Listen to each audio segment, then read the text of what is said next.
আজকে আমরা ময়মনসিংহ বোর্ড ২০২৪ সালে যেই প্রশ্নটা এসেছিল ন্যারেশনের, সেই ন্যারেশনটা সলভ করার চেষ্টা করব। তো এই ন্যারেশনটা বেশ কিছুটা জটিল হতে পারে, তবে তুমি যদি একটু বুঝে বুঝে চেষ্টা করো তাহলে তুমি অবশ্যই কিন্তু পারবে। আমি সবসময় চেষ্টা করি প্রিভিয়াস ইয়ারের বোর্ডের যে প্রশ্নগুলো রয়েছে এবং গুরুত্বপূর্ণ কলেজের টেস্ট পরীক্ষার যে প্রশ্নগুলো রয়েছে এগুলো প্র্যাকটিস করানোর মাধ্যমে তোমাকে গ্রামার চর্চা করানোর, যাতে করে পরীক্ষার একটা ফুল প্রিপারেশন তোমার ভিতরে থাকে এবং তুমি যাতে কনফিডেন্ট হও যে না, যে কোনো প্রশ্নই আসুক না কেন তুমি পারবে। তো সেই পরিমাণ কনফিডেন্স যদি তোমাকে গেইন করতে হয়, তোমাকে প্রচুর প্রচুর এবং প্রচুর প্র্যাকটিস করতে হবে বলে আমি মনে করি। শুধুমাত্র আমার ভিডিওগুলো দেখলেই হবে না, বাসায় তোমাকে নিজেকেও প্র্যাকটিস করতে হবে পর্যাপ্ত পরিমাণ। তো চলো আর দেরি না করে আজকের এই প্রশ্নটি সলিউশন করা শুরু করা যাক। লক্ষ্য করো এখানে কি বলা হচ্ছে the king said to the astrologer. Astrologer মানে কিন্তু ওই কি বলা যেতে পারে, যারা সাধারণত ভাগ্য টাগ্য দেখে ওই রকম আর কি, ঠিক আছে। তো সেই জ্যোতিষকে কিং বললেন, কি বললেন দেখো, how long do you want to live, তুমি আর কতক্ষণ বাঁচতে চাও। তারপর কি বলা হয়েছে দেখো, যে for you will be hanged very soon. অর্থাৎ সুন মানে কিন্তু দেখো শীঘ্রই, আর হ্যাংড মানে হচ্ছে ঝুলিয়ে দেওয়া বা ফাঁসি দিয়ে মৃত্যুদণ্ড কার্যকর করা। তার মানে খুব শীঘ্রই তোমার মৃত্যুদণ্ড কার্যকর করা হবে। এটা কে বলেছে? কিং বলেছে। কাকে বলেছে? অ্যাস্ট্রোলজার যে আছে তাকে বলেছে। আচ্ছা, এখন আসো এইটাকে আমরা কিভাবে অ্যান্সার করার সময় লিখব। দেখো দ্য কিং বলেছে, কিন্তু এখানে দেখো একটি ইন্টারোগেটিভ চিহ্ন রয়েছে, তার মানে প্রশ্ন করা হয়েছে। তো প্রশ্ন যদি করা হয় তখন কিন্তু আমরা অ্যান্সার করার সময় আর সেড লিখি না, আমরা কি লিখি? আস্কড লিখি। দেখো আমি এখানে লিখছি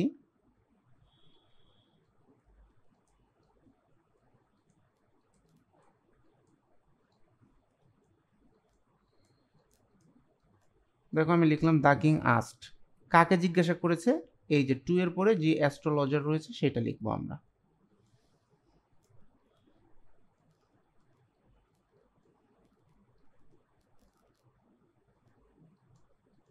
আমরা লিখলাম the king asked the astrologer. এখন দেখো যখন জিজ্ঞাসা করেছে তখন কিন্তু আমরা এখানে আর কোনো কমা টমা কিছু দিব না, আমরা ডাইরেক্ট এইখানে লক্ষ্য করব কি বলেছে, কি প্রশ্নটা ছিল, কি জিজ্ঞেস করেছিল, যে how long do you want to live. তাহলে যদি হাউ লং হয় তুমি এখানে হাউ লং কপি করে লিখে ফেলো, যে হাউ লং। আচ্ছা, এখন দেখো এই যে ইউ যেটা রয়েছে, এই ইউ দিয়ে কাকে বোঝানো হয়েছে? ওই অ্যাস্ট্রোলজারকে বোঝানো হয়েছে। তো অ্যাস্ট্রোলজার তো আমরা ধরে নেব পুরুষ, দ্যাটস ওয়াই আমরা এখানে ইউর পরিবর্তে কি ব্যবহার করব? যে হি ব্যবহার করব। তাহলে হাউ লং হি। আচ্ছা, এইবার তুমি দেখো যখন এখানে প্রেজেন্ট ইনডিফিনিট একটা টেন্স রয়েছে, আমরা কিন্তু ন্যারেশনের নিয়ম অনুযায়ী এখানে পাস্ট ইনডিফিনিট ইউজ করব। তাহলে আমরা কি লিখব? যে হাউ লং হি ওয়ান্টেড। আচ্ছা, এখানে রয়েছে কি? To live. তাহলে আমরা লিখে ফেলবো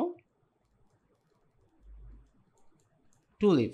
আচ্ছা, এরপরে দেখো এই যে অংশটা রয়েছে, যে তোমাকে আর কিছুক্ষণের মধ্যে ফাঁসি দেওয়া হবে, এইটাকে আমরা এই সেন্টেন্সের সাথে কিন্তু চাইলেই জুড়ে দিতে পারবো। এখন কথা হচ্ছে সেটা কিভাবে সম্ভব সেটা দেখো, আমরা কিন্তু এখানে অ্যাজ দ্বারা যুক্ত করতে পারি চাইলে। হ্যাঁ, যে আমি যদি লিখি এমনটা, যে অ্যাজ, যেহেতু তুমি আর কতক্ষণ বাঁচতে চাও, যেহেতু কি করা হবে, এই যে ইউ, এই ইউটাকে আমরা কি করে দেবো তাহলে এখন আবার হি করে দেবো, অ্যাজ হি। আচ্ছা, উইল রয়েছে, তাহলে উইল যদি থাকে তাহলে এটাকে পরিবর্তন করে আমরা লিখব উড। আমরা লিখলাম উড। তারপর কি লিখব? বি হ্যাংড ভেরি সুন যেটা রয়েছে সেটা আমরা হুবহু কপি করব।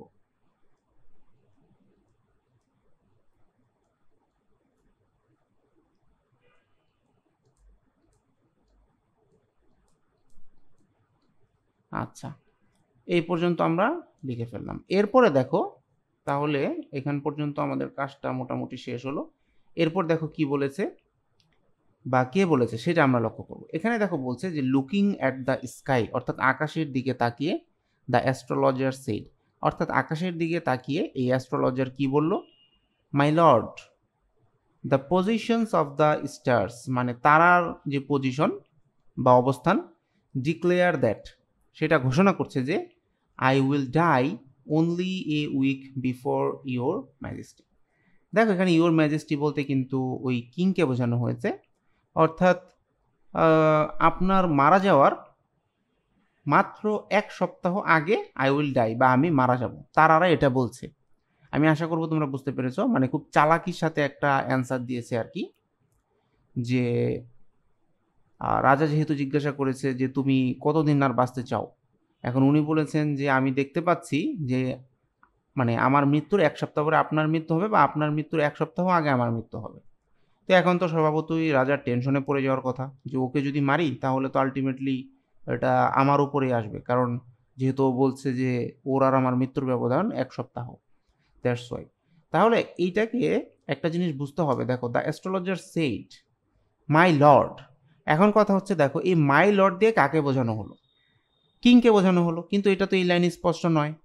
দ্যাটস ওয়াই আমরা জানি যে কোনো কিছুকে যখন স্পষ্ট করতে হয় বা কাকে বলা হলো সেটা যখন পরিষ্কার করতে হয়, তখন কিন্তু আমরা অ্যাড্রেসিংয়ের রুলসটা সেখানে প্রয়োগ করি। দেখো আমি তাহলে এখানে কি করব, আমি কিন্তু এখানে তাহলে অ্যাড্রেসিং কথাটা লিখবো। দেখো দেখো আমি এখানে লিখে ফেললাম যে অ্যাড্রেসিং কাকে অ্যাড্রেস করেছে, ওই কিংকে অ্যাড্রেস করেছে। তাহলে আমরা লিখবো অ্যাড্রেসিং, দেখো আমি লিখলাম দ্য কিং। আচ্ছা, এখন তাকে কি বলে সম্বোধন করেছে, দেখো মাই লর্ড। তাহলে এই মাইটাকে আমরা পরিবর্তন করে দেখো এখানে কি করব, আমরা অ্যাজ লিখব, যে অ্যাজ হিজ লর্ড, যে কিংকে তার লর্ড হিসেবে সম্বোধন করে তারপর আমরা এখানে একটা কমা রাখবো, এই কমা পর্যন্ত, তাহলে আমাদের কাজ হলো। এখন কথা হচ্ছে এই যে দেখো the positions of the stars declare হাবি যাবি যেটাই হোক না কেন, এই যে কথাটা বলেছে এইটা কি একটা উত্তর ছিল না? এই যে হাউ লং, আমি তোমাদেরকে দেখাচ্ছি, দেখো এই যে হাউ লং যে প্রশ্নটা এখানে ছিল, দেখো এই যে এই প্রশ্নটার অ্যান্সারটাই কিন্তু এই যে এই পুরো যে লাইনটা রয়েছে এই লাইনটা, ঠিক আছে? আমি আশা করি তোমরা বুঝতে পারছো। তো যখন কোনো প্রশ্নের উত্তর দেয়া হবে তখন কিন্তু আমরা কি করব, তখন কিন্তু আমরা বলবো যে রিপ্লাই দেয়া হয়েছে। দেখো সেই ক্ষেত্রে আমার করণীয়টা কি হবে? আচ্ছা, সেই ক্ষেত্রে আমাকে লিখতে হবে কে রিপ্লাই করেছে, ওই যে অ্যাস্ট্রোলজার বা জ্যোতিষ যে আছে সে রিপ্লাই করেছে। তাহলে আমি এখানে কি করব, আমি এখানে লিখব দা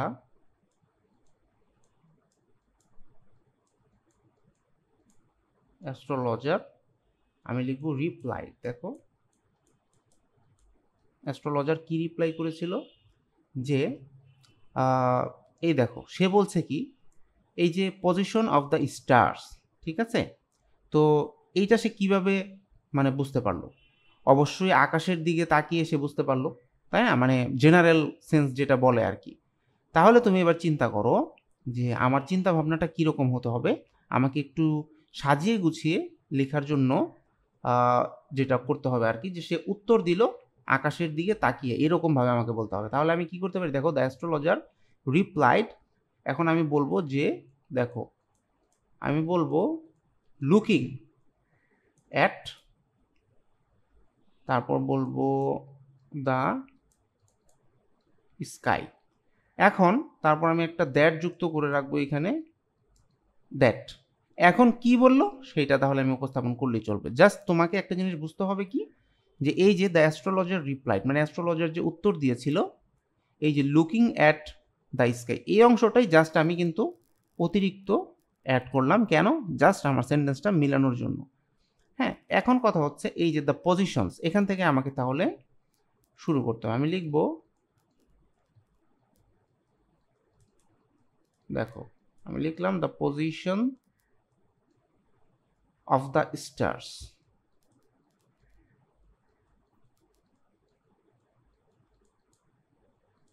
আমি লিখে ফেললাম অফ দ্য স্টার্স। এখন এই যে ডিক্লেয়ার যে ওয়ার্ডটা রয়েছে এইটা তো প্রেজেন্ট টেন্সে রয়েছে, তার মানে আমাদেরকে এখন কি করতে হবে, এটা পাস্ট ইনডিফিনিট করে দিতে হবে। দেখো আমি লিখলাম ডিক্লেয়ার্ড, জাস্ট একটা ডি যুক্ত করে দিলেই কিন্তু আমার এখানে এটা পাস্ট ইনডিফিনিট হয়ে গেল। তাহলে the positions of the stars declared, এরপর রয়েছে দ্যাট, এটাও লিখে ফেলো দ্যাট। এই যে আই উইল যেটা রয়েছে দেখো, লক্ষ্য করো, এই আই উইলটাকে কি করতে হবে, আই এর পরিবর্তে লিখতে হবে হি, মানে স্টাররা ডিক্লেয়ার করেছে যে সে মারা যাবে, তাহলে আমরা লিখবো কি হি। আর তারপরে আমরা কি করব দেখো, এই যে উইলটা যেটা রয়েছে, এই উইলের পরিবর্তে কিন্তু আমাদেরকে লিখতে হবে উড। দেখো আমি এখানে লিখছি উড, তাহলে কিন্তু এইটা চেঞ্জ করা শেষ আমাদের। আর উডের পরে যখন কোনো ওয়ার্ড থাকে মোডাল অক্সিলারি, তখন কিন্তু সেটার ফর্মটা চেঞ্জ করা যায় না, তাহলে ডাইকে আমাদেরকে ডাই লিখতে হবে। তারপর অনলি এ আমরা লিখব, দেখো অনলি এ উইক। আচ্ছা, তারপরে এই যে দেখো বিফোর, বিফোর তো বিফোরের মতো এখানে আমাদেরকে লিখে ফেলতে হবে, দেখো বিফোর। এই যে ইওর ম্যাজেস্টি যেটা রয়েছে, এই ইওরটা কি হবে, হিজ হয়ে যাবে, ঠিক আছে, চেঞ্জ করে লিখব হিজ। তাহলে কিন্তু দেখো আমার এই পর্যন্ত যে কাজটা রয়েছে এটা শেষ হলো। এখন এখানে একটা কথা হচ্ছে, এইখানে দেখো আবার বলেছে গুড বাই, চিরবিদায়। এটা কে বলেছে, সেই কিন্তু বলেছে, মানে অ্যাস্ট্রোলজারই কিন্তু বলেছে। তাহলে এই ধরনের রুলসটা একটু গুরুত্বপূর্ণ, ঠিক আছে, যে গুড বাই লেখা থাকলে আমরা কি করব, তখন আমরা লিখব যে একটা দেন লিখব ফার্স্টে, দেন। তো কে বলেছে, দুইজনই কিন্তু পুরুষ আমরা ধরে নিচ্ছি, ঠিক আছে, কিং তো পুরুষই আর অ্যাস্ট্রোলজারকে আমরা পুরুষই ধরে নিচ্ছি। দ্যাটস ওয়াই যেহেতু দুইজনই পুরুষ, তাহলে আমরা লিখব দেন হি, ঠিক আছে। আচ্ছা, এখন দেখো একটা রুলস হচ্ছে, যখন গুড বাই থাকে তখন আমরা কি করি, বেড দিয়ে কাজ করি, BADE, ঠিক আছে। দেন হি বেড, যেহেতু কিংকে বলেছে তার মানে হিম, বেড হিম কি, এই যে গুড বাই যেটা আছে এইটা এখন তুমি এখানে লিখে ফেলো গুড বাই। তাহলে কিন্তু এই গুড বাই পর্যন্ত আমাদের কাজ হয়ে গেল। জাস্ট একটু মনে রাখতে হবে যে যখন কোনো অভিবাদন করা হবে বা কোনো অভিব্যক্তি প্রকাশ করা হবে, তখন কিন্তু আমরা গুড বাই থাকলে বেড দিয়ে এই কাজটা আমাদেরকে করতে হবে। জাস্ট 2-4টা জিনিস আছে এরকম, এটা যদি তুমি মনে রাখতে পারো তাহলেই কিন্তু তুমি ন্যারেশনে খুব ভালো একটা মার্কস গেইন করতে পারবে বলে মনে করছি। আচ্ছা, এইবার আসো, তারপরে আমরা কি করব, এখানে লক্ষ্য করো বলেছে দ্য কিং টার্ন পেল। তার অর্থ হচ্ছে যে আমরা জানি যে পেল মানে কিন্তু ফ্যাকাশে, ঠিক আছে। তো কিং বা রাজা টার্ন পেল মানে সে ফ্যাকাশে হয়ে গেল, কারণ এই কথা শুনলে তো অবশ্যই ফ্যাকাশে হয়ে যাওয়ারই কথা। তো এখন দেখো তাহলে আমরা কি করব, এটা হুবহু লিখে ফেলবো, যে আমরা লিখবো দ্য কিং, দেখো দ্য কিং টার্নড, আমরা লিখলাম পেল। তারপর দেখো সে তো টার্ন পেল এ পর্যন্ত লিখলাম, এখানে তো আসলে পরিবর্তন করার মতো আর কোনো কাজ আমাদের নেই। দেন দেখো কি বলেছে, অ্যান্ড অর্ডার্ড হিজ কোর্টিয়ার্স, কোর্টিয়ার মানে কিন্তু সভাসদ। তারপর তাহলে তিনি আদেশ করেছিলেন কাদেরকে, তার যে কোর্টিয়ার বা সভাসদ রয়েছে তাদেরকে। তাহলে আমরা এখানে কি করব, এইটাও কিন্তু আমরা হুবহু লিখবো, টার্ন পেল অ্যান্ড অর্ডার্ড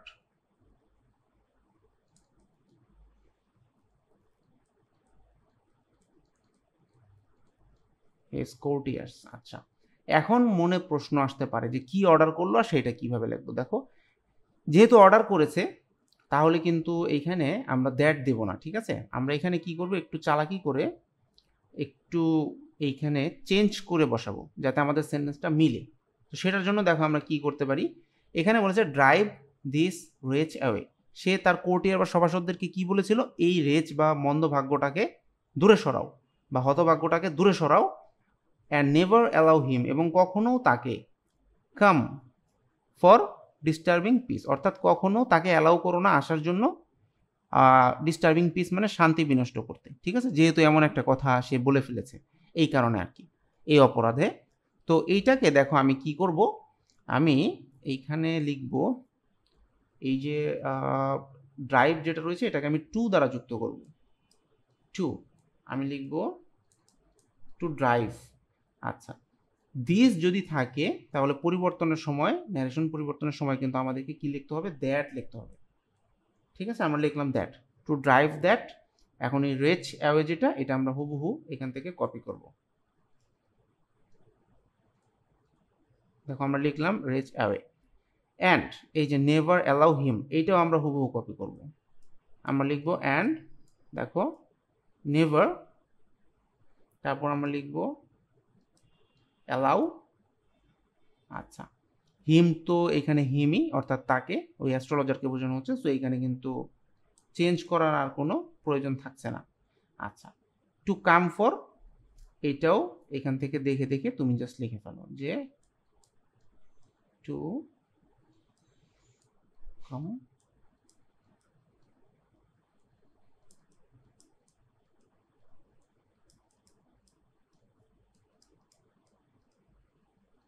আচ্ছা, তো এইভাবে যদি দেখো তুমি বুঝে বুঝে লিখতে পারো, তাহলে কিন্তু খুব সহজেই তুমি একটা ন্যারেশন কমপ্লিট করে আসতে পারবে।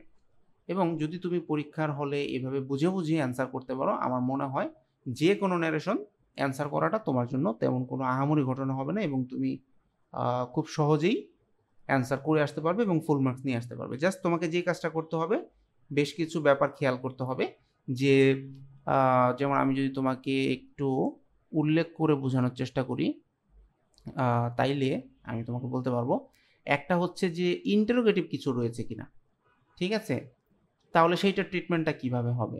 তারপর উইল থাকলে সেটার ট্রিটমেন্টটা তুমি কিভাবে করবে। তারপরে আরেকটা জিনিস তোমাকে এখানে লক্ষ্য করতে হবে অবশ্যই, সেটা হচ্ছে প্রেজেন্ট টেন্সগুলো লক্ষ্য করতে হবে। তারপর যে সাবজেক্টগুলো রয়েছে সেগুলোকে কিভাবে পরিবর্তন করবে সেটা লক্ষ্য করতে হবে। কে কাকে বলছে সেটা লক্ষ্য করতে হবে। তারপর এরকম এই যে গুড বাই, এই ধরনের যদি কোনো মানে আনকমন কিছু চলে আসে, সেটা কিভাবে তুমি কমপ্লিট করবে। হ্যাঁ, জাস্ট এই বেশ কিছু জিনিস জানলেই, আর টেন্স পরিবর্তনটার কথা তো না বললেই নয়, এটা কিন্তু ফরজ, ঠিক আছে, এটা তোমাকে অবশ্যই পারতে হবে। তাহলে মানে দেখো তেমন কোনো আহামরি কোনো বিষয় না, জাস্ট তুমি যদি আমার ভিডিওগুলো দেখো, আমার প্লে লিস্টে কিন্তু প্রিভিয়াস ইয়ারের যে বোর্ডের প্রশ্নগুলো সেগুলো সবই সলভ করা রয়েছে। তো এই প্রশ্নগুলো সলভ করলে আর বাসায় যদি তুমি একটু প্র্যাকটিস করো, মানে আমার ভিডিওটা ফার্স্টে দেখলা, দেন তুমি নিজে প্র্যাকটিস করলা বই থেকে, তখন কিন্তু তুমি দেখবে যে তোমার কনফিডেন্স অনেক বেড়ে গিয়েছে। তো এইভাবে প্র্যাকটিস করতে থাকো। আর ভিডিওটা যদি তোমার কাছে ভালো লেগে থাকে তাহলে অবশ্যই লাইক কমেন্ট শেয়ার করো। আর যদি তুমি এই চ্যানেলে নতুন হয়ে থাকো তাহলে অবশ্যই চ্যানেলটিকে করো সাবস্ক্রাইব। আজকের মতো এই পর্যন্তই, কথা হবে নতুন কোনো ভিডিওতে। Till then thanks for watching, bye by.